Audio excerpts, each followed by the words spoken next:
Bonjour à tous, je vous fais une vidéo en lien avec cet équinoxe du printemps 2025 bien particulier, dans une période bien particulière.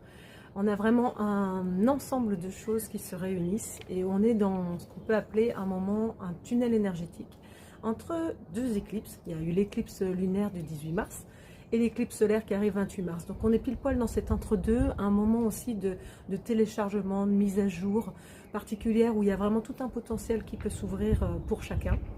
Et il y a l'équinoxe du printemps qui se trouve justement dans ce tunnel. Alors l'équinoxe, ça représente évidemment l'équilibre entre le jour et la nuit.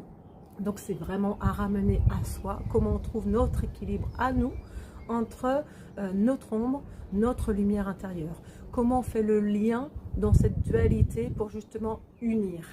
On est à un moment pour l'humanité très particulier parce que c'est le chaos, ça explose.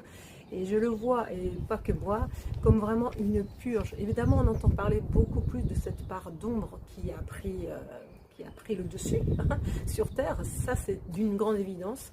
Mais en même temps, là, ces derniers temps, et depuis d'ailleurs le Covid, il y a des éveils spirituels qui se sont faits, qui se sont manifestés pour beaucoup de personnes, à différentes échelles, différents niveaux. Beaucoup de gens qui peuvent guider vraiment les autres, beaucoup aussi qui s'ouvrent tout simplement à leur potentiel à eux, leurs dons, leur intuition, une ouverture d'esprit, une ouverture du cœur.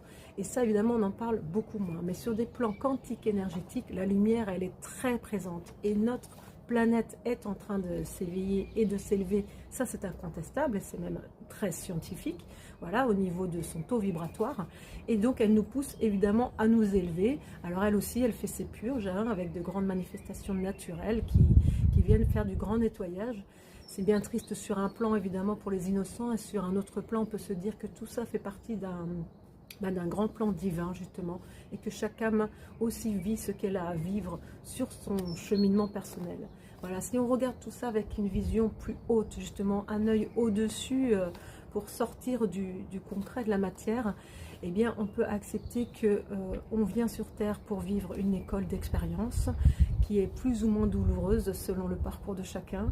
On se retrouve enfermé un peu dans cette matière et dans les émotions de l'humain pour pouvoir retrouver cette lumière qui nous habite et qui est en pleine reliance permanente avec la source.